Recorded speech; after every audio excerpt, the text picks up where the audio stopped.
Salut et bienvenue à ce deuxième tuto de yoga. Aujourd'hui, on va voir, revoir, améliorer, peut-être intensifier notre Paschimottanasana. Si le mot te dit absolument rien, c'est simplement la flexion avant assise ou l'étirement en avant.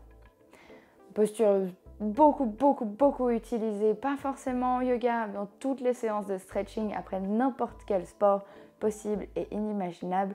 C'est une posture absolument excellente.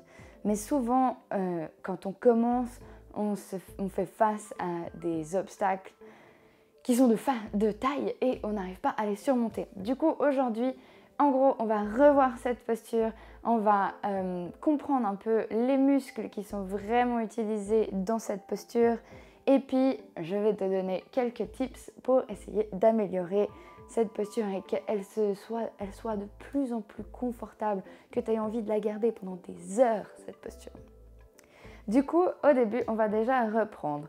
Paschimottanasana, ça veut simplement dire l'ouest qui se fait face de façon intense. Pourquoi? Parce que notre corps, la partie de notre visage jusqu'aux orteils, du coup la partie devant, c'est l'est. Le pôle nord étant le haut du crâne, le pôle sud, la plante des pieds. Et du coup l'ouest, c'est toute la partie de derrière la tête qui descend jusqu'au talon.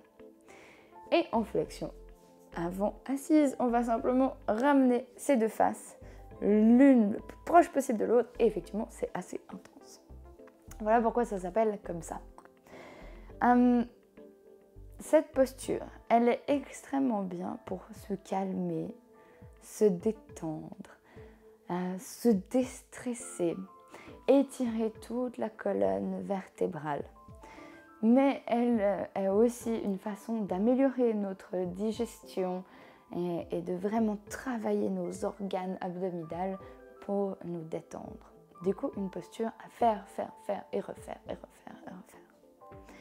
Avant de faire cette posture, c'est mieux de s'échauffer un petit peu. Si vous voulez, vous pouvez faire comme moi, comme je vais vous montrer un petit peu en accéléré, un échauffement que je viens de faire avant de commencer à filmer ce tutoriel. J'ai simplement fait quelques salutations au soleil A et B. Et après, je me suis amusée à enchaîner quelques postures qui sont bonnes pour la préparation de cet asana.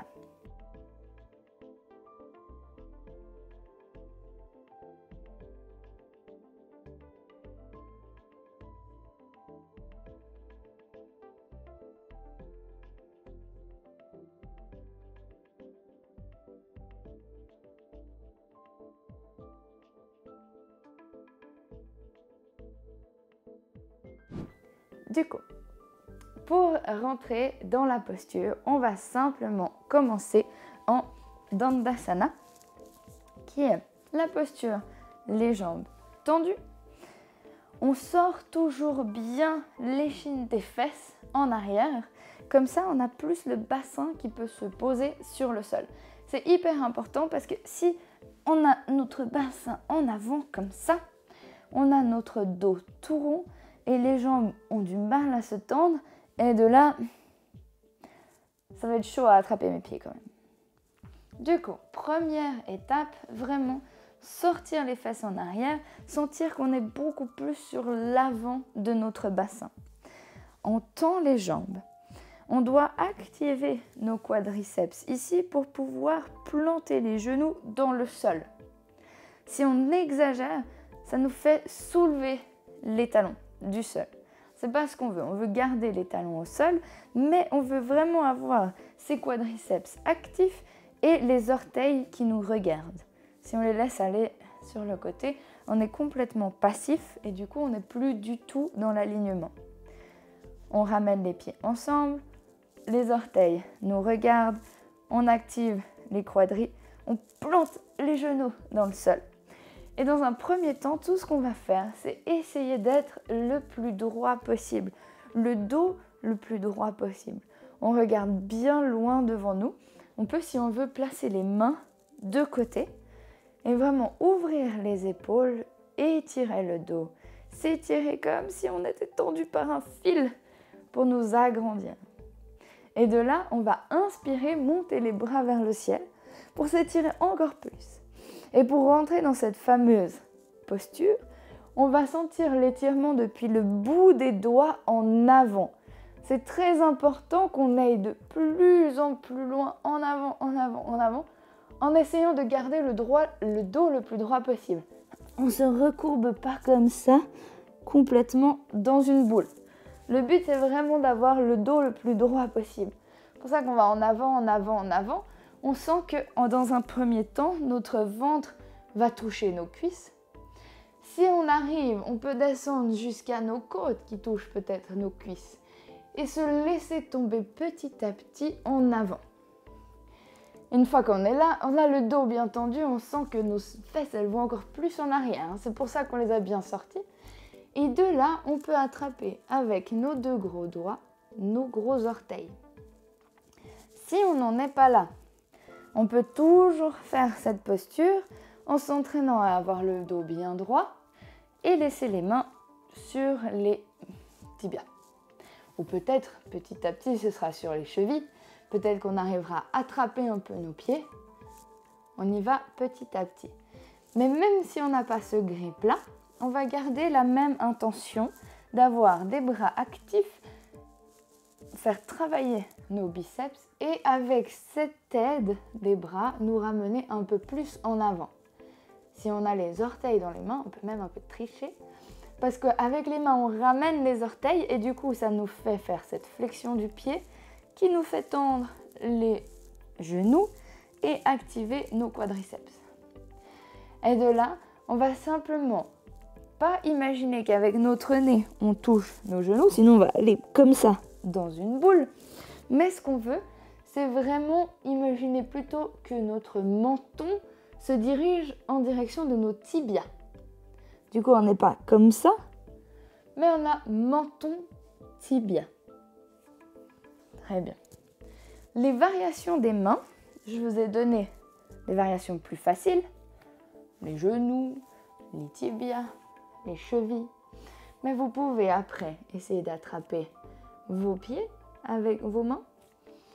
Comme on l'a dit, les gros orteils avec les doigts. Si vous voulez un peu plus dur, vous pouvez poser les mains dessous les plantes de pied. Et si on veut aller plus loin, on peut aussi entrelacer les doigts et aller chercher derrière nos pieds. D'autres arriveront aussi à s'attraper les poignets. Malheureusement, je ne suis pas encore à cette étape-là. Du coup, je ne peux pas vous la démontrer. Mais ça ferait un truc un peu comme ça. Bien sûr, n'essayez pas les variations qui vous font mal. Allez-y petit à petit, d'accord? Vous verrez, en fait, en pratiquant cette posture, on va s'améliorer beaucoup plus vite que ce qu'on imagine.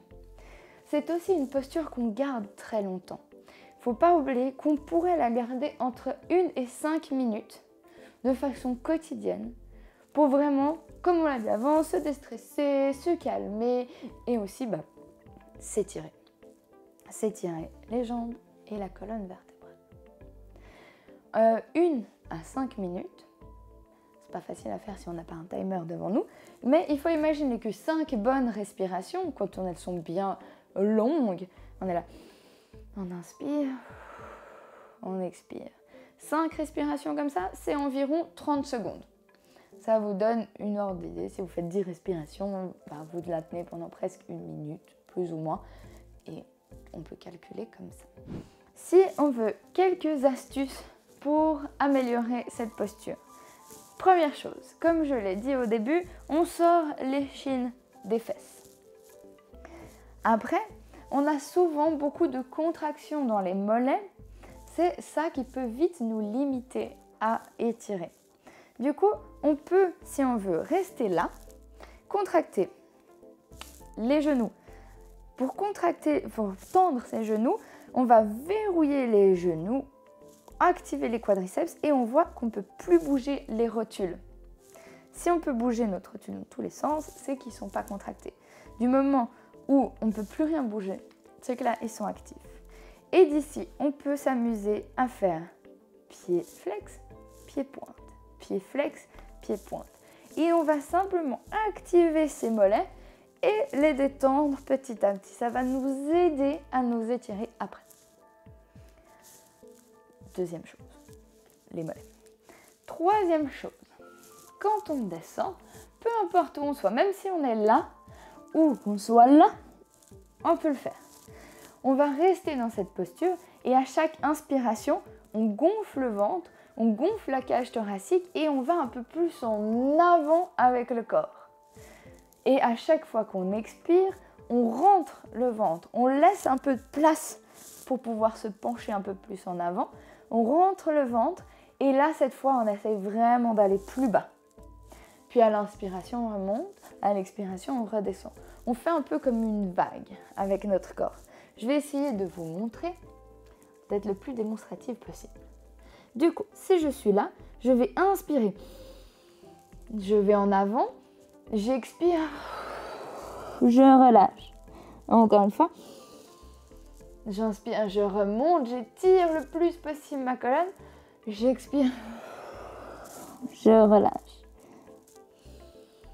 J'inspire et j'essaie vraiment d'aller le plus en avant possible. Je pousse depuis mon bassin, j'étire en avant, je m'aide avec mes bras et j'expire. Je rentre le ventre, je laisse tomber la cage thoracique. Si vous faites ça pendant 2 minutes, du coup à peu près 20 respirations, vous allez voir une claire différence entre le début et la fin. Avant de faire du yoga, je faisais de la natation et on faisait jamais d'étirement. Autant dire que cette posture-là, elle était horrible. Genre rien que d'être dans un angle droit, c'était affreux. Du coup, j'étais plutôt comme ça et je me disais, comment ils font les gens? Je comprends pas. Du coup, ne perdez pas espoir, ça vient. Mais c'est vrai que ça prend du temps. Bien sûr, vous allez aussi faire cette posture dans plein de postures différentes. Vous allez sentir le même étirement dans plein de postures différentes en yoga. Par exemple, dans la flexion avant debout, qui fait partie de la salutation au soleil. Mais aussi, on va vraiment étirer ses ischios dans tout ce qui est flexion avant. Du coup, il y en a énormément. Même en chien tête en bas, on les étire. À chaque fois qu'on va être penché en avant, on va les étirer. Même si on est dans des guerriers ou n'importe quelle posture assise, on est toujours dans l'étirement des jambes. Qu'on fasse ça ou une posture comme ça ou comme ça, on est d'accord qu'à tous les moments, on est dans le même étirement. Du coup, cette Paschimottanasana, c'est vraiment la base de énormément de postures en yoga. Et c'est assez facile à s'entraîner. On n'a qu'à s'asseoir et se laisser tomber petit à petit. Bon, comme on a expliqué, on s'étire et on va en avant. Vous pouvez même le faire devant la télé. Si je regarde Netflix devant. Et après, quand on devient vraiment trop fort et qu'on pose la tête sur les genoux, on peut mettre Netflix de ce côté-là. Et je chill, je regarde Netflix, tout va bien. Et voilà, je pense qu'on a fait à peu près le tour. J'espère vraiment que ça peut vous aider. Peut-être qu'une ou deux de ces tips vous donnera vraiment une différence dans les postures. Et bien sûr, il n'y a pas de formule magique. Mon seul conseil, c'est pratiquer, pratiquer, pratiquer, pratiquer. Mais n'oubliez vraiment pas cette respiration. Pour moi, ça a été une révélation. Un de mes profs de yoga m'a expliqué une fois cette posture, cette technique d'introduire la respiration. Et pour moi, ça a vraiment tout changé.